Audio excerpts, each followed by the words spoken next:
করতেছিস, এরকম বেয়াদবি করতেছিস আমাদের সাথে, এটা যদি ইসমাইল জানতে পারে তোর এই চাকরিটাও থাকবে না। শুনুন, আপনারা দুইজন এতক্ষণ আমার সাথে যে ব্যবহারটা করেছেন না, ইসমাইল যদি জানতে পারে যে আপনারা আমার সাথে এত বাজে ব্যবহার করেছেন, আমাকে এই বাড়ি থেকে ঘাট ধাক্কা দিয়ে বের করে দিবে না। লিসেন, আপনাদের দুজনকে বাড়ি থেকে ঘাট ধাক্কা দিয়ে বের করে দিবে। কি যত বড় মুখ না তত বড় কথা। কি ব্যাপার মিরাজ, নাহিদা, কি হচ্ছে এখানে?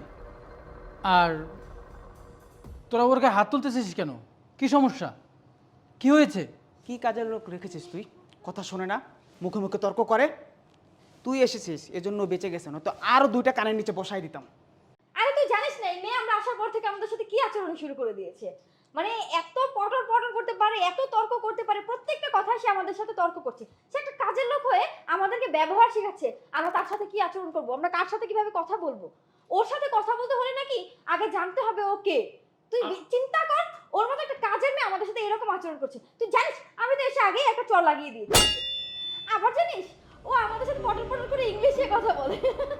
কি যে বলবো, তুই যে কোথায় পাস এইসব জোকার। মিরাজ, নাহিদা, তোরা যেটা করেছিস সেটা ঠিক করিসনি, ভুল করেছিস। আচ্ছা, তোদের মধ্যে